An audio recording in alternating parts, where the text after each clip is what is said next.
Seorang pengusaha sukses dari Amerika bernama Jim Rohn pernah berkata, "You are the average of 5 people you spend most of your time with." Lo adalah rata-rata dari 5 orang teman yang paling banyak menghabiskan waktu bersama lo. Dan ini adalah hal yang sangat benar. Coba kita anggap 5 orang terdekat lo adalah orang-orang yang suka pergi clubbing dan mabuk-mabukan. Kemungkinan besar ya lo ada bersama mereka ketika mereka sedang pergi ke klub untuk berpesta. Anggap juga 5 orang terdekat lo adalah orang-orang yang suka berolahraga, seperti ke gym atau bermain futsal. Gue yakin lo juga bakal ada di gym atau lapangan futsal bersama mereka. Memang hal ini gak terjadi 100%, tapi peluang untuk terjadinya lo melakukan hal yang serupa dengan 5 orang terdekat lo itu sangatlah besar.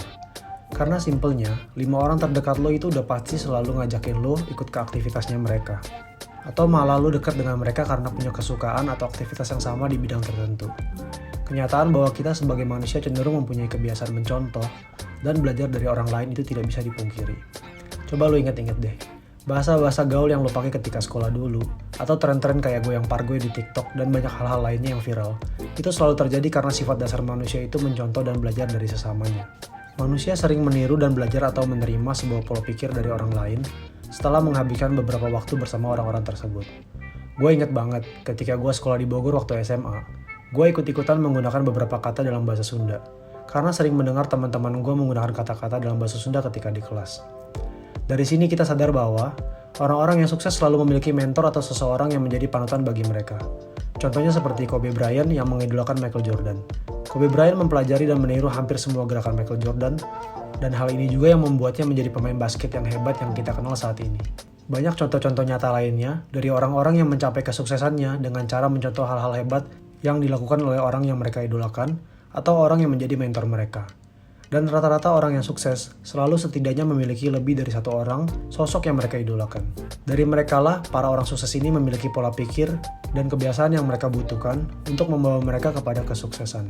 Tapi masalahnya, mungkin lo bakal bilang kayak gini, "Tapi bro, gue gak punya circle atau teman-teman yang sukses banget sekarang. Teman-teman gue ya gitu-gitu aja, masih pada berjuang." Nah, disinilah manfaatnya membaca buku dari orang-orang yang sukses.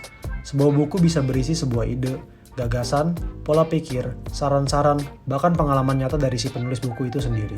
Dan terangkum secara ringkas dalam sebuah buku yang bisa lo bawa kemana aja dan bisa lo baca kapanpun.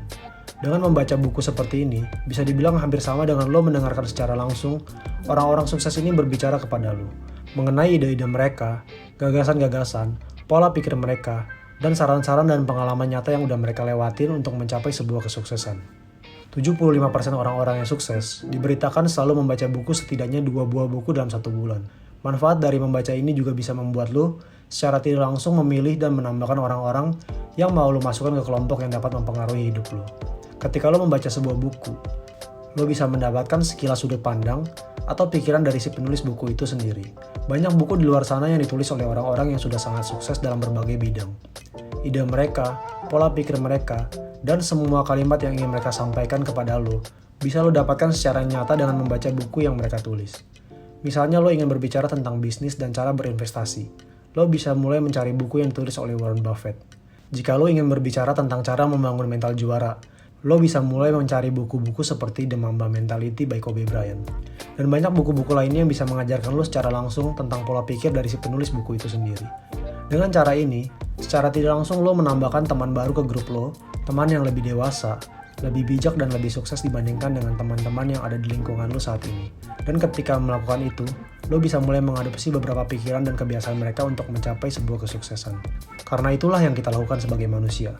Kita cenderung memiliki sifat untuk meniru sebuah kebiasaan atau mengikuti sebuah tren yang sedang terjadi.